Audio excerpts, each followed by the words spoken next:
Slipknot. Slipknot's a band that has been, they've been very fast uprising. Obviously, we know back in '99 they released self-titled and they really launched their careers very, very quickly. And then with Iowa, they really launched themselves into the platinum status of selling albums in general.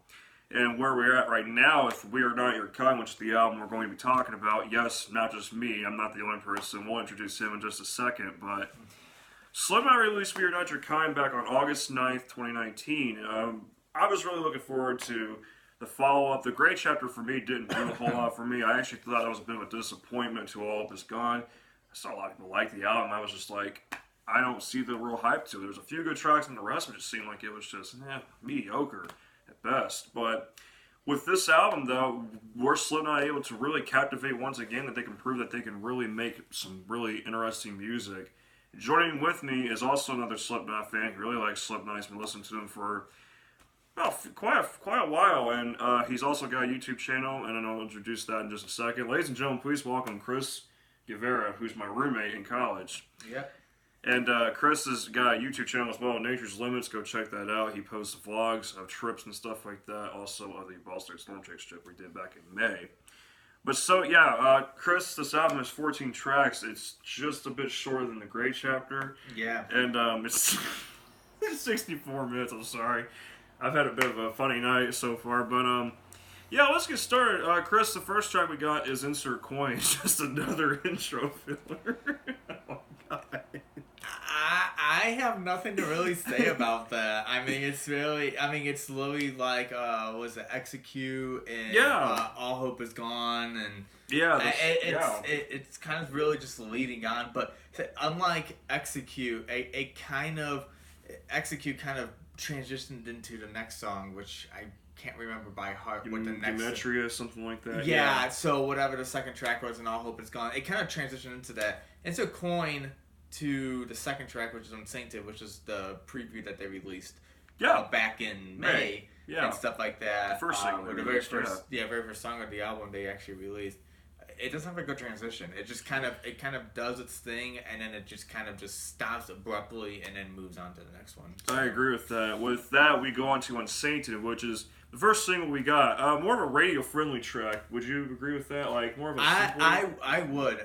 Honestly, after this whole album came out, I mean, I did have, another favorite track on there, Nero Forte, but we'll get to that. Yeah. But Unsainted, I mean, I really like Nero Forte, but there's something about Unsainted. It's the first one, and it's just, it introduced the brand new, it brought back, like, the whole Iowa.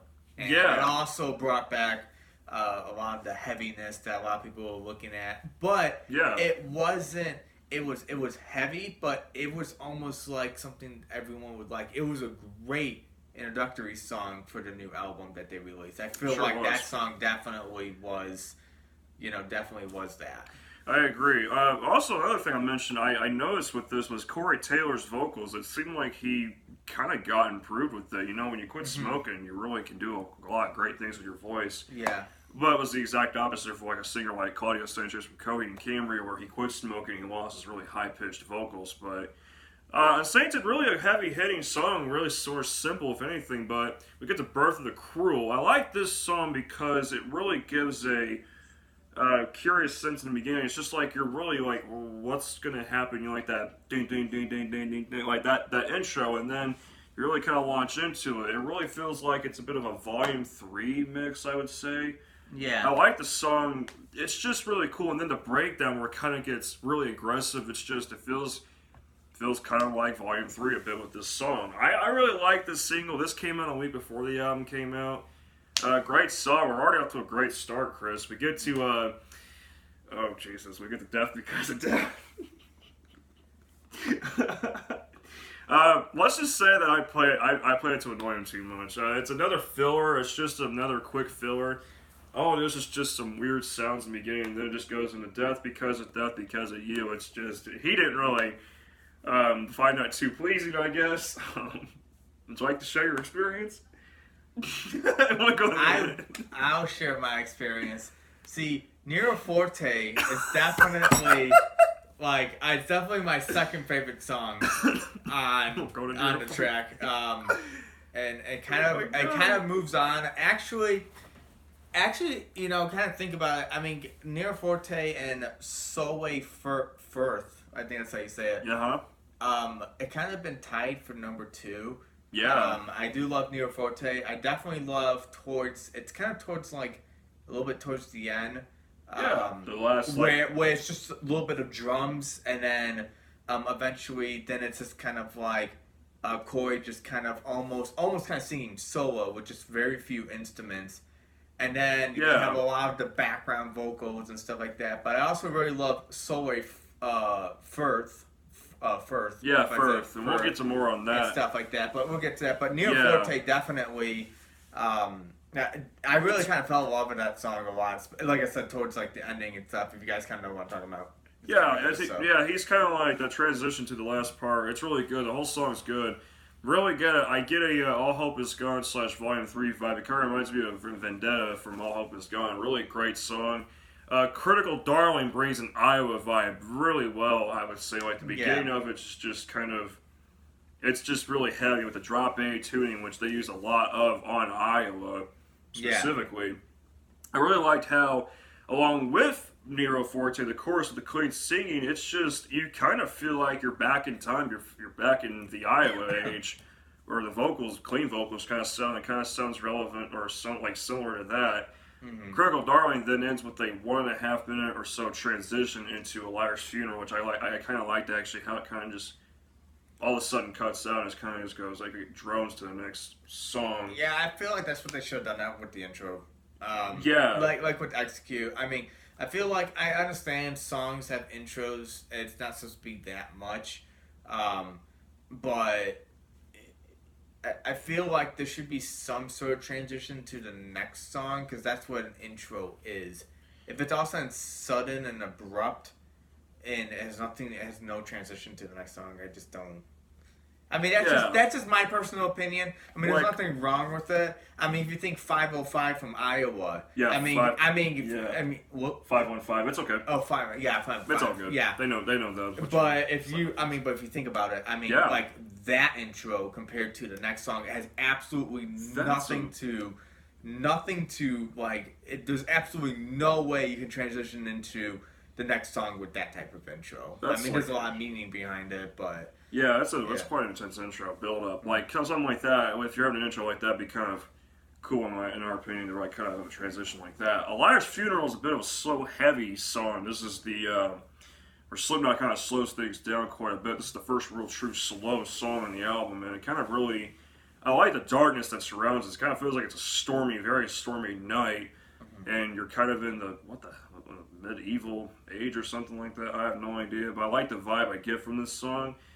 With Corey being like, liar, dude, it really, things just kind of feel like they're kind of drifting. The acoustic section of whoever plays it, either Mick Thompson or Jim Rue, I think it would be Mick Thompson, but it really, I think it all flows well. Slipknot really, their pacing's well. I mean, obviously they have become masters of it, and it's proven with this track. What did you like about this track, Chris? The Liar's Funeral. Yeah.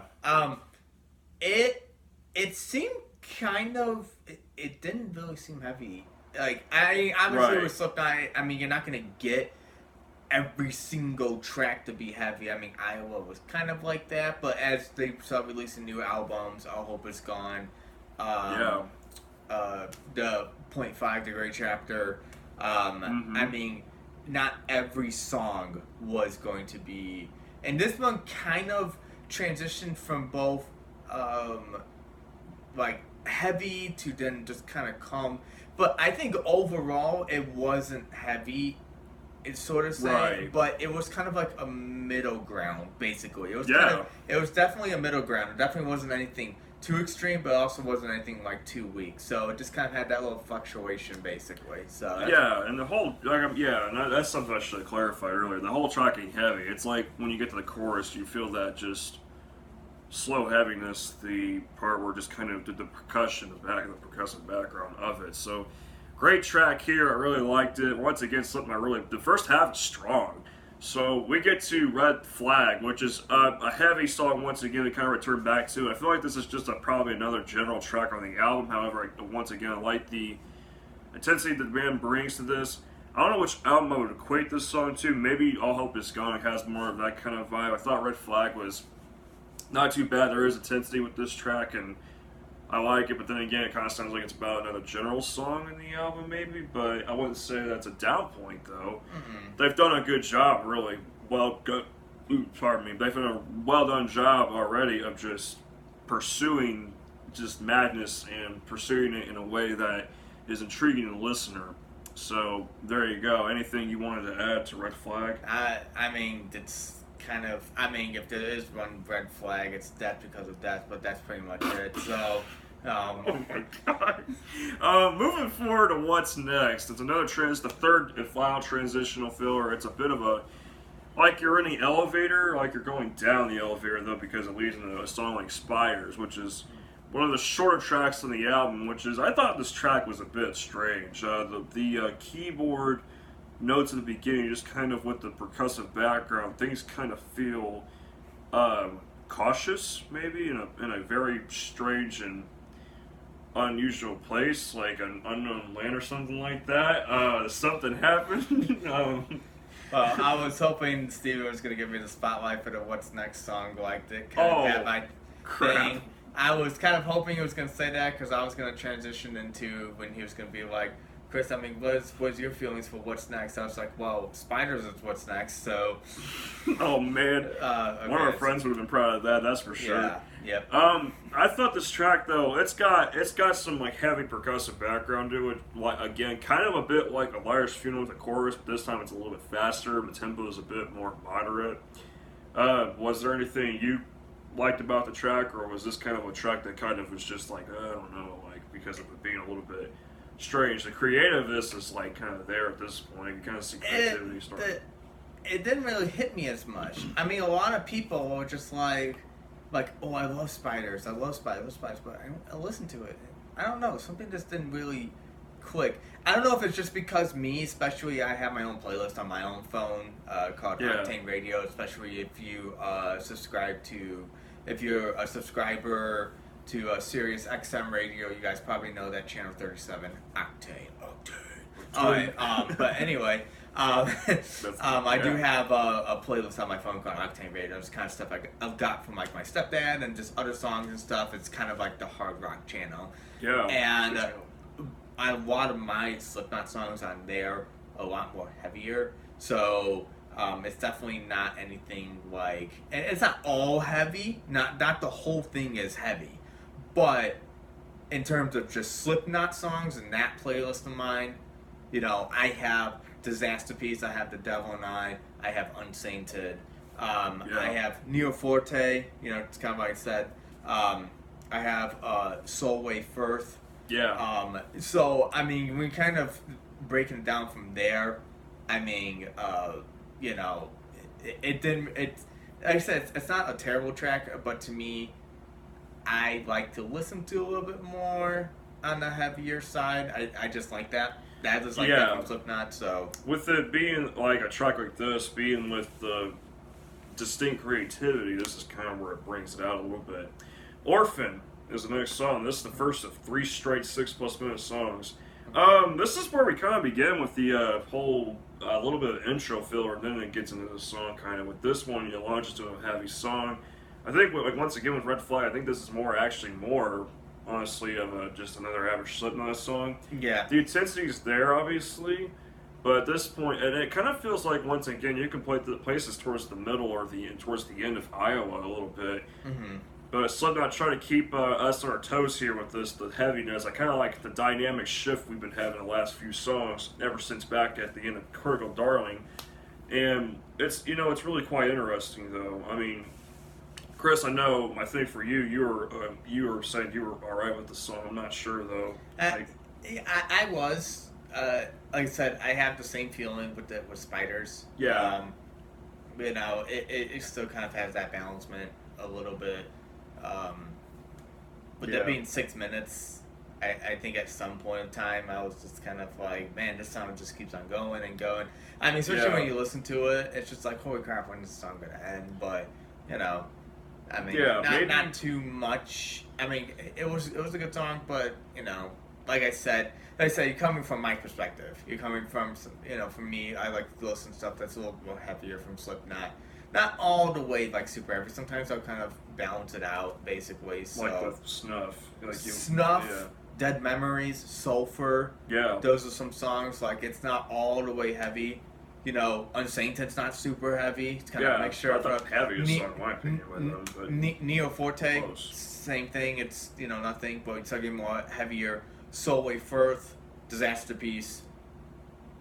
So those are So that's pretty much all I have. But yeah, we got two of the longest songs in the album right here. My Pain, which is the longest song, which is a song that really kind of drifts into a bit of a dark, ambient atmosphere for basically most of the song, which maybe might be a little bit of a too long of a track, honestly, in my opinion, but because it seemed like things kind of just went on for a bit too long. Maybe Slipknot was just kind of like, at this point, like, all right, let's kind of drift our listener, maybe. I have no idea. Like I said, once again, the creativity here is interesting. Like, kind of like how they got really creative with Volume 3 a little bit, like with songs such as Danger, Keep Away. Mainly all acoustic song of Vermilion Part 2. I mean, it's just another, it's just kind of like it kind of drifts. Steven kind of really just said that there's not that much to it. Then, with like Not Long for This World, which is the second longest song on this album, clocking at 6:35. There's a slight bit more to it, but again, I think this song's a bit redundant, maybe a little bit, maybe it's a little too long once again. I find there to be a bit too much, maybe slightly bit too much fluff. Not to say that it's really bad, it ain't bad at all. Honestly, I feel like there's no bad song on this album. Spoiler. We'll get to Solway Firth in a moment, but Not Long for This World. Chris, it just kind of was about the same, kind of like a continuation of my game. The last three from the last song was almost. From the last. Okay, the second from last, third from last, and fourth from last. Let's make it a little bit easier. Yeah, it's all good. Just try basically Orphan. Okay, make it easier. Okay. It's all good. Orphan, My Pain, and Not Long for the Weekend. Oh, For This World. I'm sorry. The Weekend would go by too fast. The Weekend went by too fast, but they're almost on par with each other. I kind of would say that. I mean, Yeah, these tracks kind of drag the album in a bit of a different direction a little bit. Kind of like, not too sure. And then it kind of transitions into Solway Firth, which basically ends the track with the biggest bang. Yeah. I can kind of see how the whole album kind of went. It kind of started just like any other intro, then it kind of progressively, like what Steve was saying, got pretty heavy, and then it slowly started to fade back down. And then eventually it just spiked back up to finish the album with the bang. And that's how I like to look at it. Sure did. Solway Firth is a very heavy song. It starts off with a bit of a ambiguous intro with things are kind of at a standstill, then all of a sudden just kind of launches right into it. I like it feels like it's like an early Slipknot day kind of track. I don't know, like a slower pace, and things are kind of stretched out a little bit. Corey Taylor really sounding intense there. Everyone's clicking on all cylinders of this song. I think the song really does justice to end the album. I mean, it basically like I said, it makes the album end with the bang. I mean, you can't claim that your album's gonna be Iowa heavy. Then you go on to those, Orphan, My Pain, Not Long for This Weekend, For This World. Sorry. It's okay. It's okay. Not Long for This World, and then that's it. Like you can't. Yeah, it's kind of strange with Corey saying that, and he's kind of changed it up a little bit, but I would say it's a mix of a lot of things. Self-titled, not really much of that in here. Self-titled is crazy in its own right. With the fast-paced intensity and the very strange fillers like Tattered and Torn and Frail Limb Nursery. The Solway Firth ends it on a bang. This album overall, what we have here is like a creative bit of a creative, dynamic stage of just a proportion that is huge. I think Slipknot, in its own right, I think they did a hell of a job. I think it's good that now I'm back on this, I'm on the Slipknot train after the last few years, kind of testing me a little bit, actually. Ever since The Great Chapter, I thought, oh, damn, dude. I mean, I was like, man, I really hope this next album is better than this, because, like I said, I mean, this album, like, honestly, it goes beyond miles from Great Chapter. This is where Slipknot, not only they returned to their form, but they kind of expanded things out a little bit. It's almost like, you know, with the album title being "We're Not Your Kind," the album's not your kind. You did not expect some of this stuff. Yeah. So, what score does it get? I mean, me and Chris actually both have the same score for this, ironically enough. And, I mean, we think it does. I think the score speaks for itself for this album. And it's a little bit surprising. Some people have said this album sucks, and it's probably because they only listen to Unsainted. I don't know. Yeah. It's just, I'm like, okay, really, you gotta really listen to the album. And some people are just like, I mean, I don't know. There's just there's some diversity, like with newer bands evolving and all that crap. But I think We Are Not Your Kind deserves, and I am gonna say the score. I'm gonna say it. If you don't like it, oh well. I mean, give me your comments below on what you think. This album is a 90 out of 100. I gotta give it 90. I'm telling you, this is a great album to listen to. A lot of great stuff on here. The mix was good, you know. I mean, what's your final thought or thoughts or so? Yeah, I liked it. I really did. You're just like, yeah. Yeah. Oh my God. No, I liked it. Obviously, you know, we're gonna have favorites in any album. There's gonna be certain songs that you're gonna really like. Obviously, you know, I've named them before. You know, so. Yeah, I'd say to Nero Forte and Solway Firth, probably one of my three favorites too, along with Birth and the Cruel. Yeah. Yeah, thank you everyone for watching this video. It was a little bit long, but I mean, hey, with the guest, you know, we gotta get their thoughts too. This has been the album review for We're Not Your Kind. Once again, 90 out of 100. There very well could be top 10 in the albums of the year of 40. It could well be within the top 10. That would be such a great mark for this band, because great job to Slipknot. Seriously, I'm proud of this album. I was surprised to hear how well it turned out. I was a little bit worried about this. Thank God I'm back on the train with these guys. Slipknot's We're Not Your Kind completed finally. That's awesome. We got it done. Next review to look forward to.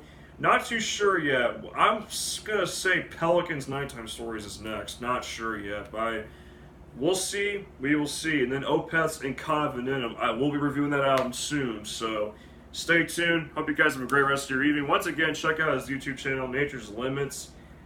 It's awesome. A lot of intense content. He'll link it down in the description. I will. Yes, I will. Thank you for saying that. It's been a long day for me, but yes, go check his channel out. Great shots he gets and all that stuff. So yeah, go on a tangent. I'll see you guys later. Thank you for watching.